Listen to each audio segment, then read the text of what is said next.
आज हम डिफरेंट आचार्यों के मतानुसार कंपैरेटिव स्टडी करेंगे। दोषों के स्थान, प्राकृत कर्म, धातु के कर्म, मल के कर्म के बारे में, ठीक है ना। नेक्स्ट दोषों का क्षय का लक्षण चरक सुश्रुत वाग्भट के अकॉर्डिंग, फिर धातु के क्षय के लक्षण, मल के क्षय के लक्षण। अगेन नेक्स्ट हम देखेंगे दोषों के वृद्धि के लक्षण सुश्रुत और वाग्भट के अनुसार, धातु के वृद्धि के लक्षण एंड मल के वृद्धि के लक्षण सुश्रुत और वाग्भट के अनुसार।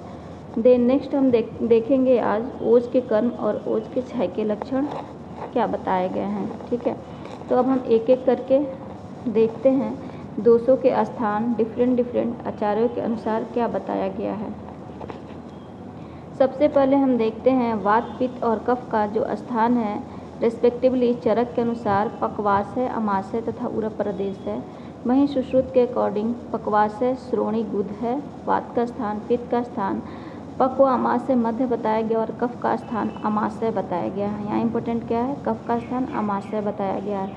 फिर वाग्भट के अनुसार जिस तरीक़ा से चरक जी ने हमारे क्या पक्वाशय और उरग कफ के लिए बताया, वात और कफ के लिए रिस्पेक्टिवली बताए थे, सेम वैसे ही हैं। वात का स्थान पक्वाशय और कफ का स्थान उरग है। एक अलग क्या हुआ है, पित्त का स्थान यहाँ पे नाभि आ गया है, ठीक है। और काश्यप के अनुसार वात का स्थान पक्वाशय है, पित्त का स्थान अमाशय है और कफ का स्थान हृदय है। सेम वैसे ही जैसे चरक जी ने वात और पित्त का स्थान पक्वाशय अमाशय बताए हैं, उसी तरीके से काश्यप ने भी पक्वाशय अमाशय बताए हैं रिस्पेक्टिवली वात पित्त का स्थान, और इन्होंने कफ का स्थान हृदय बताया है। इसमें याद करने की मेन बात क्या है, वाग्भट ने जो पित्त का स्थान बताया है नाभि बताया है, और काश्यप जी ने जो कफ का स्थान बताया है वो हृदय बताया है, और जो सुश्रुत ने पित्त का स्थान बताया है अमाशय न बता करके पक व अमाशय मध्य यानी ग्रहणी को बताया है, और कफ का स्थान अमाशय बताया है, ठीक है।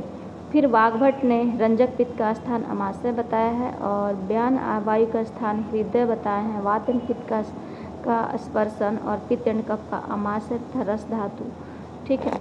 वाग्भट ने फिर वात का स्थान अस्थि बताए हैं, पित्त का स्थान रक्त और श्वेत बताए हैं और कफ का स्थान शेष प्लेस पे। शारंगधर ने प्राणवायु का हृदय स्थान बताए हैं और अपान वायु का गुद प्रदेश बताए हैं, ठीक है। अब हम देखते हैं दोषों का प्राकृत कर्म।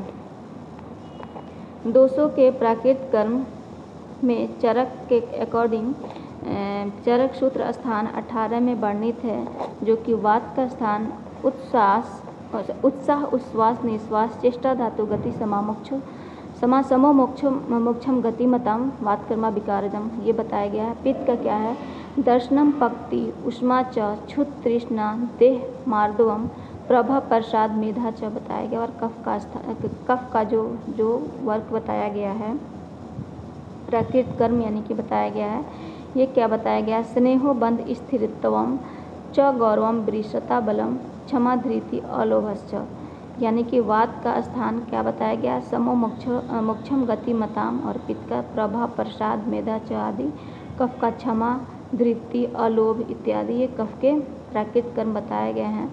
सुश्रुत सूत्र 15 में बताया गया है, ये यहाँ पे वात का कर्म बताया गया है, यानी कि जो वात का जो 5 टाइप का जो डिवीजन है, प्राण उद्दान समान बयान अपान, इसके अलग अलग कर्म बताए गए हैं।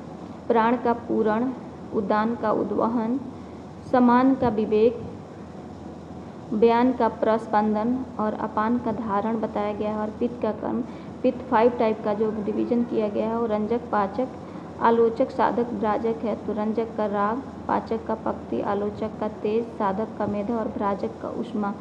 कफ का कर्म संधि संश्लेषण सेहन रोपण पूर्ण और बल स्थैर्यकृत बताया गया है। फिर हम देखते हैं धातु के कर्म सुश्रुत के अकॉर्डिंग रस रक्त मांस मेद अस्थि मज्जा शुक्र ये सब धातुआ हैं, इसके कर्म बताए गए हैं। रस का तुष्टि और प्रीणन, ये बहुत इंपॉर्टेंट है, तुष्टि एंड प्रीणन, ठीक है ना। रक्त का काम जीवयति और वर्ण का प्रसादन, ठीक है ना, जीवयति और वर्ण का प्रसादन। रक्त का मांस का शरीर की पुष्टि करना, ठीक है। मेद का दृढ़त्वम और स्नेह और स्वेद ये तो याद रह जाता है। मेद का काम दृढ़त्व में, ये याद रखना है दृढ़त्व। अस्थि का देह का धारण, मज्जा का अस्थि का पूरण, प्रीति स्नेह और बल, ठीक है ना। मज्जा का प्रीति है और शुक्र का भी हम आगे देखेंगे, इसमें भी प्रीति है। शुक्र का कर्म क्या बताया गया है, चैव धैर्य च्यवनम, यानी कि च्यवन और धर्म धैर्य जो कर्म है ये बहुत इंपॉर्टेंट कर्म है, शुक्र का है। इसके बाद प्रीति भी है, देह बल है और हर्ष है और गर्भ बीज भी है, ठीक है ना। तो ये शुक्र के कर्म बताए गए हैं। वाग्भट के अनुसार रक्त मांस मेद अस्थि मज्जा शुक्र, इसका रिस्पेक्टिवली जो कर्म है ये क्या है, पीड़न जीवनम लेपस स्नेहो धारणम पूरा गर्भ उत्पादश्च, ठीक है ना। ये हम श्लोक के फॉर्म में याद किए थे यूजी में, ठीक है ना। तो यानी कि रस का क्या है, पीड़न, रक्त का जीवनम मांस का लेपन, मेद का स्नेहन, अस्थि का धारण और मज्जा का पूरण, शुक्र का गर्भ का उत्पादन करना बताया गया है, ठीक है। अब हम देखते हैं मल का कर्म। मल का जो कर्म है सुश्रुत के अकॉर्डिंग पुरुष का जो कर्म है उपस्तंभ बताया गया है पुरुष को, और वायु अग्नि का धारण करते, बहुत इंपॉर्टेंट कर्म है मल का सुश्रुत के अकॉर्डिंग। मूत्र का जो कर्म है वो बस्ती का पूरण और विक्लेदकृत, यानी क्लेद की उत्पत्ति नहीं करता, विक्लेदकृत, ठीक है ना। और स्वेद का क्या है, जस्ट उसके अपोजिट क्लेदकृत करता है, यानी क्लेद त्वक सौमार्यकृत, ठीक है, ये स्वेद के लिए बोला गया है। वाग्भट के अनुसार पुरुष का जो कर्म है ये औष्टम्भ बताए हैं, और मूत्र का क्लेद वाहन बोले या विक्लेदकृत बोले, ये बात एक ही है लेकिन अलग अलग टर्म में बोला गया है। यहाँ पे सुश्रुत जी ने मूत्र के कर्म में बोले हैं विक्लेदकृत और वाग्भट ने क्लेद वाहन बोले हैं, और स्वेद में क्लेद विधृति यहाँ पे बोले हैं, ठीक है ना। स्वेद के लिए क्लेद विधृति, ठीक है ना। दोषों का क्षय का लक्षण अब हम देखते हैं चरक, सुश्रुत और वाग्भट के अनुसार। सबसे पहले हम सुश्रुत के अकॉर्डिंग देख रहे हैं दोषों के क्षय के लक्षण। वात क्षय के लक्षण क्या है, मंद चेष्टा, क्योंकि जो चेष्टा है वात का कर्म है, ठीक है ना। अल्प वाक्तव और मूढ़ संज्ञता ये इम्पोर्टेंट लक्षण है, ठीक है ना। पित्त के क्षय का लक्षण निष्प्रभत्व, क्योंकि प्रभा पर अभी हम जो प्राकृत कर्म जो पित्त का बोले थे वहाँ पे प्रभा था, यहाँ पे निष्प्रभत्वम, ठीक है ना। और कफ का क्षय का अंतर्दाह, अमाशय, इतर श्लेष्माशय, शून्य, ये कफ क्षय के लक्षण है। और संधि शैथिल्य, तृष्णा और दौर्बल्य, तृष्णा कफ क्षय के लक्षण में है। बेसिकली ये हम किस में टिक कर देंगे, पित्त क्षय के लक्षण में, लेकिन यहाँ पे जो तृष्णा है ये कफ क्षय के लक्षण में, और यहाँ पे संधि शैथिल्य ये इम्पोर्टेंट लक्षण है, कफ के क्षय में संधि शैथिल्य है, ठीक है ना। देन हम वाग्भट के अकॉर्डिंग देखते हैं दोषों के क्षय के लक्षण क्या बताए हैं इन्होंने। वात क्षय में संज्ञा मोह बताया है इंपॉर्टेंट लक्षण। फिर श्लेष में वृद्धि जन्य लक्षण, क्योंकि जो हम पहले पढ़े हैं जो रस है या जो भी जो रस है कफ को बढ़ाने वाले होते हैं, वहीं वात के समन करने वाले होते हैं, जो वात के शामक होते हैं वहीं कफ के वर्धक होते हैं। तो यहाँ पे वात क्षय में क्या संज्ञा मोह के साथ साथ श्लेष वृद्धि जन्य लक्षण मिलते हैं। पित्त क्षय में क्या प्रभा का हानि हो जाता है, प्रभा पित्त से रिलेटेड है, प्रभा की हानि हो जाती है। और कफ क्षय में हृदद्रव और सलत संधिता, ठीक है। कफ क्षय में क्या है, सलत संधिता, ये वाग्भट के अनुसार। और वहीं सुश्रुत के अकॉर्डिंग क्या है, संधि शैथिल्य, ठीक है ना। और एक और इम्पोर्टेंट लक्षण जो वाग्भट के अनुसार क्या है, कफ क्षय में हृदद्रव, ठीक है ना। अब हम देखते हैं धातु क्षय जन्य लक्षण। दोष के क्षय के तो हमने देख लिया, अब हम देखते हैं धातु के क्षय जन्य लक्षण क्या क्या है। सुश्रुत के अकॉर्डिंग रस क्षय में हृदय पीड़ा और शून्यता तथा तृष्णा है, ठीक है ना। यहाँ पे हृदय में जो पीड़ा है यह रस क्षय की रसवाही धमन या सारी किससे निकली होती है, हृदय से निकली होती है, इस तरीके से हम देख सकते हैं, ठीक है ना। तो हृदय में पीड़ा होगा रस क्षय होने से, शून्यता होगा और तृष्णा होगा, ठीक है ना। रस के क्षय से तृष्णा होगा, ये हम ऐसे कोरिलेट कर सकते हैं। जो रस है बेसिकली रस में क्या है, वाटर कंटेंट ज़्यादा है, इसके क्षय से क्या तृष्णा, डिहाइड्रेशन, तृष्णा। फिर हमारा रक्त क्षय, त्वक पारुष्य और अम्ल शीत प्रार्थना, शिरा शैथिल्यम, ठीक है। ये बहुत इंपॉर्टेंट लक्षण है क्या, शिरा शैथिल्यम और अम्ल और शीत की प्रार्थना करता है पेशेंट, ठीक है। त्वक पारुष्य, शिरा शैथिल्य ये रक्त क्षय के लक्षण है। और मांस क्षय में है धमनी शैथिल्य, ठीक है ना। तो तो इस तरीके से हम याद कर सकते हैं। जो शिराभेदन किया जाता है, शिराभेद किसमें की रक्त मोक्षण का क्या है, एक विधि है शिराभेदन करना। तो शिरा शैथिल्य यानी शिरा क्या हो गई, शिथिल पड़ गई, ये रक्त क्षय में। और मांस क्षय में क्या, धमनी का शैथिल्य बताया गया है। और दूसरा लक्षण मांस में क्या है, गात्रा नाम सदन बताया गया। मेद क्षय में प्लीहा अभिवृद्धि, ठीक है, यानी स्प्लीनोमेगाली बेसिकली देखते हैं मेद क्षय के पेशेंट में, जो मरासमस क्वास्टिक्योर वाले पेशेंट होते हैं उसमें दिखने को बिल्कुल क्लियरली मिलता है। प्लीहा वृद्धि, संधि शून्यता, मेदुर मांस प्रार्थना, ठीक है ना, संधि शून्यता, यहाँ पे क्या है, संधि शून्यता मेद क्षय के लक्षण में। लेकिन वहीं हमने कफ क्षय में क्या देखा था, संधि शैथिल्य, ये बहुत इंपॉर्टेंट लक्षण है जो भी ग्रीन से लिखी गई हैं, ठीक है ना। तो संधि शून्यता, मेदुर मांस प्रार्थना, यानी कि वो कोशिश करता है कि मेरा मांस क्या हो, ज़्यादा हो जाए, मैं अच्छा दिखने लगूं। अस्थि क्षय में क्या है, दंत नख भंग। और मज्जा क्षय में पर्व भेद, अस्थि शून्यता। मज्जा क्षय में इंपॉर्टेंट अक्षर क्या है, पर्व का भेद होता है, ठीक है ना। और अस्थि शून्यता, मज्जा अस्थि के अंदर फील होता है, तो अस्थि शून्यता तो रिमेंबर रहता है। पर्व का भेद होता है, यानी कि ज्वाइंट है इसमें पेन होगा, पर्व भेद मज्जा क्षय में। और शुक्र क्षय में चिरात परसेक, ठीक है। फिर हम देखते हैं चरक के अकॉर्डिंग रस क्षय के लक्षण क्या बताए गए हैं। घटते सहते शब्दम न उच्च हृदय ताम्यति शूल्यते, ठीक है ना। घटते सहते शब्दम न उच्च, यानी कि कोई भी आवाज़ उसको क्या सहनशील नहीं कर पाता है। उसके बाद से हृदयम ताम्यति और शूल्यते। फिर रक्त क्षय में इन्होंने बताया है परुषता और स्फुटिता, मलांतवक रुक्षता। मांस क्षय में स्फिग्रीवा उदर शुष्कता, मांस क्षय के लक्षण। मेद क्षय में संधि नाम स्फुटनम ग्लानि अक्षणे तनुत्वम च उदरस्य। यहाँ पे अब इम्पोर्टेंट लक्षण क्या है रस क्षय में, वैसे तो जितने ये लक्षण है सारे इम्पोर्टेंट है, लेकिन उसमें भी सबसे ज़्यादा इम्पोर्टेंट जो आया हुआ है ये सारे ग्रीन से मार्क्ड है। रस क्षय में हृदय ताम्यति और रक्त क्षय में तवक रुक्षता। मांस क्षय में वही यहाँ पे स्फिग्रीवा उदर शुष्कता। मेद क्षय में संधि स्फुटन और अस्थि क्षय में संधि शैथिल्यम, ठीक है ना, संधि शैथिल्यम यहाँ पे बताया गया है अस्थि क्षय में चरक के अनुसार। मज्जा क्षय प्रततम वात रोगाड़ी और शुक्र क्षय में बताया गया है दौर्बल्यम मुख शोष और क्लैब्य। मुख शोष शुक्र क्षय के लक्षण है, न कि रस क्षय के लक्षण है, ठीक है। तृष्णा रस क्षय के लक्षण है, न कि रक्त क्षय के लक्षण है, ठीक है, क्योंकि रक्त का कोरिलेशन पित्त से करके रक्त क्षय में एक्चुअली तृष्णा बच्चे टिक कर देते हैं, जो कि गलत हो जाता है। और मुख शोष क्या है, शुक्र क्षय का लक्षण है, याद रखना है। वाग्भट के अनुसार रस क्षय का लक्षण ग्लानि शब्द असहिष्णुता, ये बहुत इंपॉर्टेंट लक्षण है। रस क्षय का लक्षण शब्द का असहिष्णुता, ठीक है ना, क्योंकि रस लिया गया है कि जो पेरीलिम्फ एंडोलिम्फ है, जो इनर ईयर का जो लिक्विड है, इसमें क्या हो जाता है, डिसबैलेंस हो जाता है, जिसकी वजह से क्या होता है, शब्द असहिष्णुता, ग्लानि। और मांस क्षय में क्या हो जाएगा, संधि वेदना। मेद क्षय में स्वप्नम कट्या, ठीक है ना, मेद क्षय में स्वप्नम कट्या। मज्जा क्षय में भ्रम तिमिर दर्शन। मज्जा क्षय बहुत इंपॉर्टेंट है, यहाँ पे भ्रम और तिमिर दर्शन तक हो जाता है, ठीक है ना, वाग्भट के अनुसार। फिर हम देखते हैं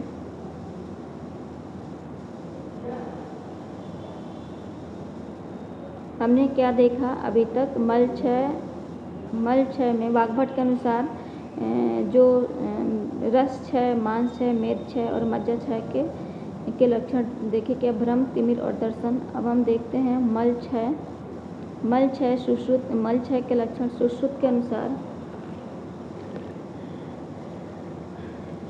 अनुसार जो है पुरुष क्षय, हृदयम पाशर और पीड़ा।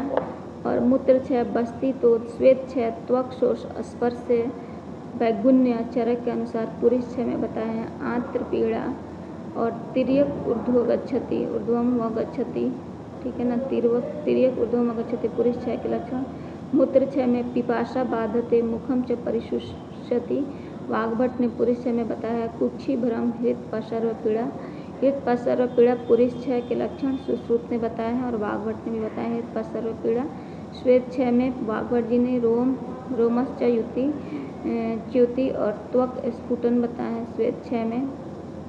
और श्वेत 6 में सुश्रुत ने त्वक शोष स्पर्श बैगुन्य बताया है। मूत्र 6 में अल्प मूत्रता और विवर्ण बताया है वाग्भट ने। वृद्ध लक्षण अब हम देखते हैं एक एक करके। दोष धातु और मल के वृद्ध के लक्षण according to Sushruta and Vagbhata के अनुसार, ठीक है ना। वात वृद्धि के लक्षण सुश्रुत जी ने क्या बताया? वाक पारुष्य, निद्रा नाश, वात वृद्धि से अल्प बल का शर्य, पित्त वृद्धि से अल्प निद्रा, मूर्छा बलहानि, इंद्रिय दौर्बल्य, पित्त वृद्धि से इंद्रियां दौर्बल्य, ये भी इम्पोर्टेंट है। श्लेष्म वृद्धि से तंद्रा निद्रा और संधि अस्थि विश्लेष। यहाँ पे क्या है इम्पोर्टेंट? वात पित्त कफ के वृद्धि से निद्रा नाश, अल्प निद्रा और निद्रा, ठीक है ना। तो तंद्रा तथा निद्रा रिस्पेक्टिवली है। यानी वात वृद्धि से निद्रा का नाश, पित्त वृद्धि से अल्प निद्रा और कफ वृद्धि से तंद्रा निद्रा, यह बताया गया। ये बहुत इंपॉर्टेंट है, कोरिलेशन के लिए याद रखना है। फिर उसके बाद से संधि अस्थि विश्लेष बताया गया श्लेष्म वृद्धि में। वाग्भट के अनुसार वात वृद्धि जो बताए हैं इन्होंने बल, निद्रा और इंद्रिय भ्रंश और भ्रम बताए हैं। पित्त वृद्धि में प्रभा हानि बताए हैं और कफ वृद्धि में श्लथ अंगत्व, श्वास काश अति निद्रा बताए हैं। कफ वृद्धि में श्वास काश अति निद्रा, ठीक है, और श्लथ अंगत्व बताए हैं। धातु वृद्धि के लक्षण हम देखते हैं। दोष का हो गया धातु वृद्धि लक्षण अकॉर्डिंग टू श्रुत। रस वृद्धि में हृदय उत्क्लेद, रक्त वृद्धि में शिरा पूर्णत्व, मांस वृद्धि में गुरु कातरता, मेद वृद्धि में उदर पार्श्व वृद्धि के साथ साथ मेद में क्या है काश और स्वास्थ्य, इंपॉर्टेंट हो गया। अस्थि वृद्धि में अधि अस्थि अधिदंत, नॉर्मल बात है। मज्जा वृद्धि में सर्वांग नेत्र गौरवम, ये इंपॉर्टेंट हो गया। फिर सर्वांग नेत्र गौरवम। शुक्र वृद्धि में शुक्र अस्मरी, ठीक है। अब हम देखते हैं वाग्भट के अनुसार धातु वृद्धि लक्षण। रस वृद्धि में इन्होंने श्लेष्मा वृद्धि बताया है क्योंकि रस का कोरिलेशन कफ से लिया है। मांस वृद्धि में गंड उरु उदर वृद्धि, मांस वृद्धि में वाग्भट ने गंड को ले लिया, ये याद रखना है।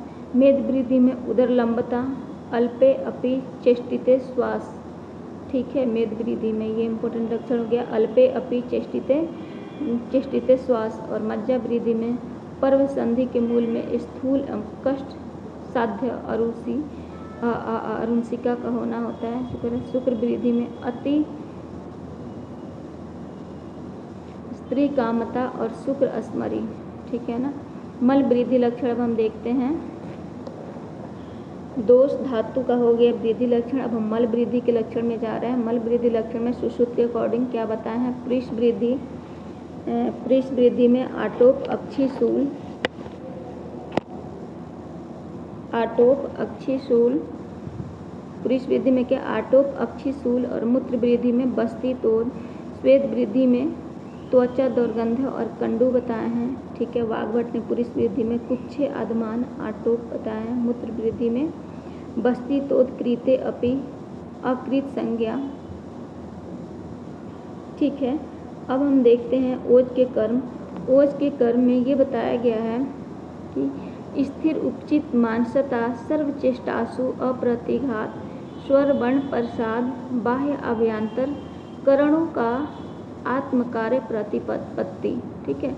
ओज 6 के लक्षण चरक ने बताया है। विभूति दुर्बलो अभीक्षण, ध्यायति व्यथित इंद्रिय, दुष्क्षया दुर्मना रुक्ष, क्षामश्च एवं ओजस 6, ठीक है। सुश्रुत ने बताया है विश्रंस व्यापत और 6 विश्रंस के लक्षण बोले हैं। संधि विश्लेष, फिर यहाँ आ गया गात्राणाम सदन, दोष चेवन क्रिया सन्निरोधश्च अप्राचुर्य क्रियाणाम। व्यापत में बोले हैं स्तब्ध गुरु गात्रा, वात सोफ, पर्णभेद ग्लानि, तंद्रा निद्रा। व्यापत में तंद्रा निद्रा है। 6 में बोले हैं मूर्छा मांस 6, मुंह प्रलाप और मरण तक हो जाता है, ठीक है ना। 6 में 6 होने से। फिर वाग्भट के अनुसार ओज वृद्धि के लक्षण बताए हैं। तुष्टि पुष्टि बल उदय,